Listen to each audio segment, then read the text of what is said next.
Por ejemplo, cuando pensemos en cultura como concepto, no lo vamos a poder pensar separado de la idea de poder, de la idea de hegemonía o de la idea de ideología. Entienden al poder entonces no como algo estable, sino al contrario, como algo contradictorio, conflictivo en todos los niveles de la sociedad. Para que un poder sea hegemónico en una sociedad en un momento histórico determinado, los sectores dominantes deberán entonces poder reproducir su propia ideología hacia los sectores subalternos. ¿Cuáles son las herramientas que utilizan estos sectores para esta reproducción que es de tipo ideológica y cultural? Van a decir las instituciones educativas y los medios de comunicación. Pero el poder y la hegemonía están en permanente disputa, están en permanente conflicto y dependen de las alianzas coyunturales que se den en ciertos momentos al interior de la sociedad. En este escenario, los grupos subalternos o los sectores subalternos desarrollan estrategias de resistencia y contestatarias y de lectura decodificada de aquellos mensajes que son transmitidos por los medios de comunicación y que son portadores de la ideología dominante. Stuart Hall, referente de los estudios culturales, va a desarrollar un modelo que tiene que ver con la codificación y la decodificación. Propone un circuito de comunicación que reproduce de alguna manera los conceptos provenientes de la economía marxista, en el cual hay una primera instancia que va a ser la de producción, instancia en la que los medios de comunicación van a codificar entonces los mensajes a partir de una realidad o de un hecho noticiable, de un evento, de un fenómeno. Los medios de comunicación deben construir un mensaje. Entonces entran en juego aspectos que tienen que ver con cuestiones técnicas, por ejemplo, si se va a tratar de una pieza audiovisual, si va a ser una pieza radial, si va a ser una pieza gráfica, cómo va a estar filmada, cuáles van a ser las fotografías, cuál va a ser el código lingüístico que se utilice para anclar los mensajes, qué recorte ideológico se va a hacer, qué línea editorial van a seguir para contar y para construir este mensaje y a quiénes se lo vamos a decir. Eso es definir la audiencia, pensar a quiénes les estamos diciendo lo que les queremos decir. Una vez que está construido el mensaje mediático, debe ponerse en circulación. Van a hablar de la circulación y de la distribución a través del medio masivo. Cómo van desde el medio de comunicación hasta las audiencias para generar ciertos efectos. Para que las audiencias puedan comprender el mensaje debe existir un código compartido entre la instancia de emisión y la instancia de recepción. Y Stuart Hall va a proponer distintos grados de simetría o comprensión o incomprensión en el intercambio comunicativo. No hay linealidad y una emisión, un mensaje construido que ha sido emitido y distribuido, no garantiza que sea consumido, que sea decodificado. La decodificación, por su parte, se va a dar en la instancia de consumo. Las audiencias se entienden acá entonces como receptores activos que tienen la capacidad de resignificar los mensajes. Va a proponer Stuart Hall 3 tipos de lecturas.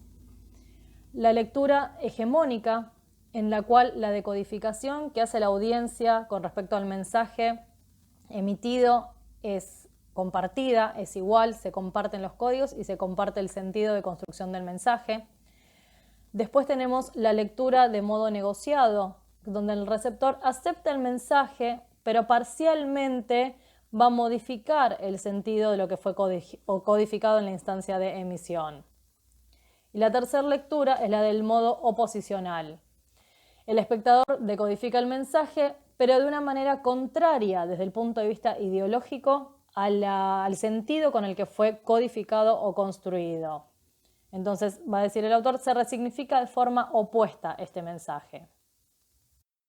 Para proponerles un ejemplo actual, para entender cómo podemos analizar estos tipos de lectura en la realidad, pensemos en una de las últimas conferencias de prensa que dio el presidente de la Nación, Alberto Fernández, con respecto a la extensión de la cuarentena, del aislamiento social preventivo y obligatorio por 15 días más.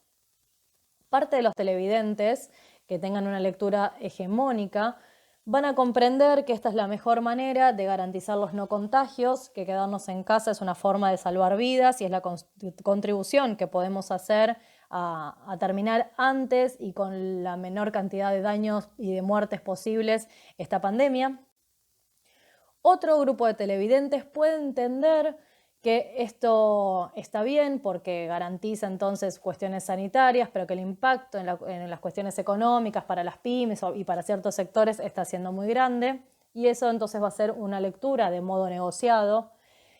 Y una lectura de modo oposicional podríamos verla en las expresiones del periodista Luis Majul, por ejemplo, que planteó que extender la cuarentena de alguna manera atenta contra las libertades de los ciudadanos, que es una zona de confort en la que el gobierno está cómodo manteniéndonos a todos en nuestras casas, y que esto atenta de forma directa contra la economía y que esto es mucho más grave inclusive que las amenazas sanitarias o con respecto a la salud de los habitantes. Y que entonces la verdad están tirando de la soga y que la gente empieza a estar harta de estar cuidándose en su casa. Como podrán apreciar, el sentido hegemónico es un sentido que es dominante o propone una lectura preferencial, pero de ninguna manera es un efecto que tenga que ser directo, sino que es una de las alternativas de decodificación posibles. En 1974 se desarrolla dentro de la teoría funcionalista la teoría de los usos y gratificaciones. Con todo este cambio de paradigma que se viene desarrollando a partir del culturalismo, también en esta teoría va a haber un giro, va a haber un punto, un quiebre teórico en el cual vamos a dejar de pensar o de analizar qué es lo que hacen los medios con la gente, como sucedía con el funcionalismo de la primera etapa, y empezamos a pensar entonces qué es lo que hace la gente con los medios y con los mensajes. Acá el sujeto activo va a ser el receptor también, y la teoría propone que la gente, que las audiencias, los públicos, los individuos, consumen medios a partir de la gratificación que le generan. Y esto tiene que ver con los intereses y con el ambiente social en que los consuman. Los mensajes entonces van a ser consumidos de manera selectiva. Uno consume según sus valores, sus intereses y las funciones sociales que estos mensajes les representan. Y por último, tenemos los aportes de la escuela latinoamericana que surgen a partir de la década del 70 en distintos países de América Latina.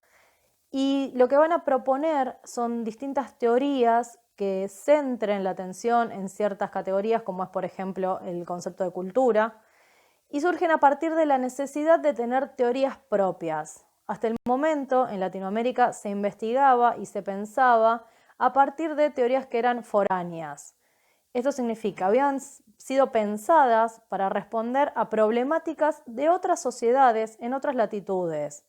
Entonces el problema radicaba en que las preguntas de investigación estaban mal hechas, porque eran preguntas que se les hacían a ciertos objetos sujetos que no eran los latinoamericanos, que no tenían las mismas características. Entonces la propuesta original es la que no servía para poder responder cuáles eran los fenómenos y las problemáticas a las que asistían las sociedades latinoamericanas. Era necesario entonces construir conceptos, construir pensamiento propio que pudiera responder a esto que nos estaba pasando. Hay distintos autores como Jesús Martín Barbero, García Canclini, Beltrán, Orozco, Marqués de Melo, Paulo Freire, Eliseo Verón de Argentina, Alcira Argumedo y Carlos Escolari también, entre muchos otros y otras, que han aportado distintas categorías, distintos conceptos para poder pensar las problemáticas comunicacionales en Latinoamérica. La idea central de todos estos autores es que las sociedades latinoamericanas tienen matrices culturales y de pensamiento que son propias y que nos diferencian del resto del mundo, y que entonces las problemáticas culturales y comunicacionales deben ser abordadas desde esta perspectiva de la particularidad en el aquí y ahora latinoamericano. Hay distintos conceptos que pueden echar luz sobre estas problemáticas que tienen que ver con la idea de las mediaciones, qué sucede con las culturas y los sectores populares, cómo se genera la resistencia y la réplica de estos sectores frente a los sectores dominantes o hegemónicos, cómo se dan los fenómenos de la globalización en las sociedades latinoamericanas y el concepto de hegemonía nuevamente presente para poder explicar las tensiones y las luchas de poder al interior de estas sociedades.